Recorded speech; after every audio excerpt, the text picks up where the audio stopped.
Hi everyone, this is Dr. Mike, host of the free iTunes podcast, Psychiatric Secrets Revealed with Dr. Mike, but that's not why I'm here today. This is another Saving Savvy episode. This time we're going to talk about the treatment of dry, itchy, sensitive skin because those three things go together. Now, just as a cautionary note here, yes, I am a doctor, but no, I'm not a dermatologist, so this represents my personal opinion, not medical opinion. And if you do have something funky going on with your skin that is more than just dry skin, please seek professional advice. So there's three basic rules that I follow, and I've had a lifelong of dry skin, and that is one, avoid things that irritate my skin. Two, remove as little oil as possible when I shower or just wash up. And three, replace that oil with something else. And there's a lot of ways of doing that, but I'll tell you some ways that work for me. So the first thing is to avoid irritation. And that's probably one of the most important things, really.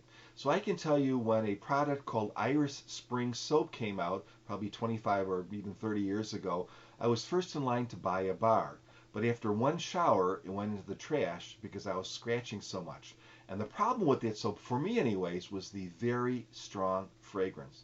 So when most people have sensitive skin, strong fragrance is something that you really, really want to avoid. Now, a mild fragrance is probably okay for most, but there's also a lot of fragrance-free products. So I would avoid strong fragrance. Number two, I would avoid things that you don't need, like strong colors, so that bright red bar or that bright yellow bar or that bright blue bar might look nice, does nothing to clean you, and you might have sensitivity to that. And I also personally tend to avoid deodorant soaps because they also make me itch. So what do I use? Well, I use a variety of products, but I tend to look for products that say things on them like mild, fragrance-free, hypoallergenic, soothing, whatever. And there's many products. They don't have to have all those words, but some of those words. And there's many products, both inexpensive and slightly more expensive, that fit that bill. So here's one. This is Dial Basics. You can get this a lot of places. I think this used to be called something like Clean and Natural or Simple and Nice or something like that. But it's really just a very basic bar soap. It's a very pleasant, mild fragrance. Works really well. Another product that you'll often hear about are the Dove products. These tend to be detergent bars. That's fine. I don't really think there's any difference between detergent or soap. It's really the formulation that really gets you. This one happens to be very nicely fragranced, but you can get an unfragranced version too. Very mild for the skin. Other products that I personally have found useful include Jergens, very inexpensive bar of soap. And I know I have family members that like Tone. I don't like the smell of Tone, so I don't use it that much, but they seem to find that it works well for their skin. So if you're going to buy a commercial bar, just buy the inexpensive stuff and look for those characteristics, and you might have success. If you don't, throw them out and try something else. Soap is cheap. What do you do if you want to go a little upscale? Maybe go to the health food store, see what they have. They'll have a lot of products for you, but again, I would look for terms like mild or fragrance-free or hypoallergenic or simple or something like that that tells you that these soaps are designed to be gentle. One product that I really like, and I've talked about in other videos, is Dr. Bronner products. These are about $5 a bar compared to probably a little bit over $1 for something like this.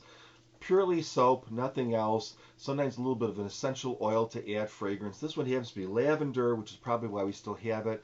I kind of prefer the unscented or the tea tree, which I really like, or the peppermint, which is also very pleasant. They're just little essential oil added or nothing added. So really good soap. The nice thing about this brand is that it also comes in a liquid version. Notice there's no coloration added here. This is simple soap again. This is not some complex shower gel, and works really, really well. And a word about shower gels, one thing that you may notice is that most of them are very highly colored and fragranced because that's what people want. So if you do go the shower gel route as opposed to the bar soap route, really try to pick something, again, that's lightly fragranced and doesn't have a lot of coloration in it, and maybe says for mild or for dry skin or something like that. Doesn't make much difference. Bar soap, honestly, shower gel, just use what you want. So you've taken a shower and you haven't irritated your skin, but of course you removed some oil. So the next trick is to replace some of that oil with something else. And again, there are many, many products out there. Now, I have a bunch here because we tend to buy things on sale and we're not real brand loyal. This is Equate. This is the Walmart brand for, it's called Advanced Recovery Skincare, hypoallergenic, fragrance-free, compares to Vaseline Intensive Rescue Lotion.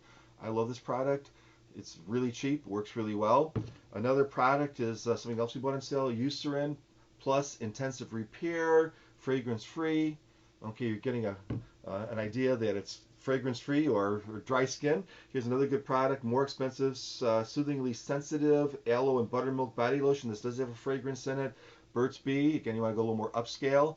You can often get this at like Target and places like that on sale. So here's 3 products just to tell you. Now, am I recommending any of these? No, I'm just saying these are products that don't bother my skin. And you might go to the store and find some other product that says like Jergens or something that says fragrance free, and that would be fine too.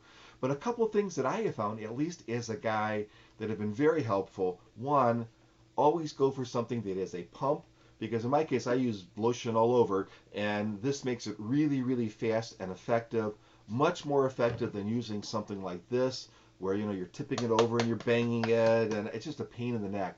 And out of all these products, I will tell you the one that I like the most is just this one here.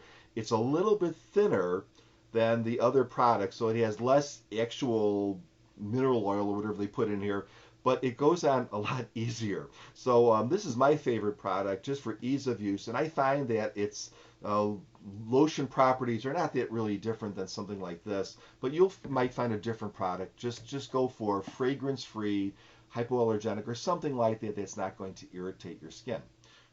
Well, the phone rang, so I had to stop for a moment, but I'm back. So what do you do when you do all these things and your skin continues to break down? Let's say it's wintertime and your hands are cracking, or maybe your feet are cracking. Well, you have to kind of up the ante.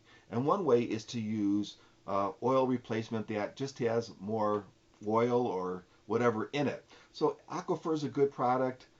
This basically is really Vaseline. So Vaseline is about a third of the cost. That's a great product. Eucerin cream is another, I think that sometimes we'll call it a sorbate cream, is another really good product. Basically, they're good because they're really, really thick, and you're putting a lot of oil and whatever right in that area, and you're trying to get that skin rehydrated with that lubricant kind of stuff.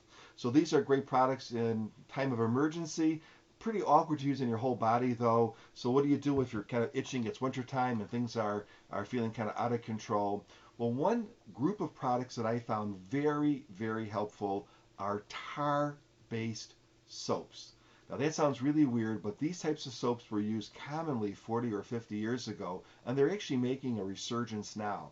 Here, I was trying to find some, this is an empty box, which I just saved for this presentation. This is Dermatar. This actually has coal tar in it. Am I recommending this? Not really, because I had to buy this online from India, and so when you factored in the cost of shipping, this one bar of soap costs over $10, so it's kind of pricey, but it worked pretty well.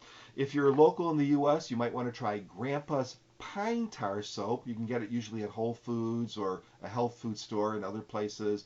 That has not coal tar in it, but pine tar. Why wouldn't I use these products all the time? Well, you really could. For me personally, it's the smell. They sort of smell like a combination of asphalt and a campfire. That's the best way I can, or burning wood. That's the best way I can define that odor. Now, is it a really horrible smell? No, but it's not as nice as the lavender smell of this. Lastly, if you are still having problems, consider getting a fragrance-free laundry detergent and a fragrance-free fabric softener. A lot of times it's that fragrance, again, that's causing the problems. All the big brands have fragrance-free versions of them, so just look around anywhere you can find that. So those are my tips for dry, itchy skin. They certainly have been lifesavers for me. Hopefully they'll be helpful for you. Again, if you have funky skin that's not responding, see a dermatologist. That's what you need to do. And as always, I would ask you to listen to my free podcast. It's free on iTunes, and it's called Psychiatric Secrets Revealed with Dr. Mike. Thanks, and have a great day.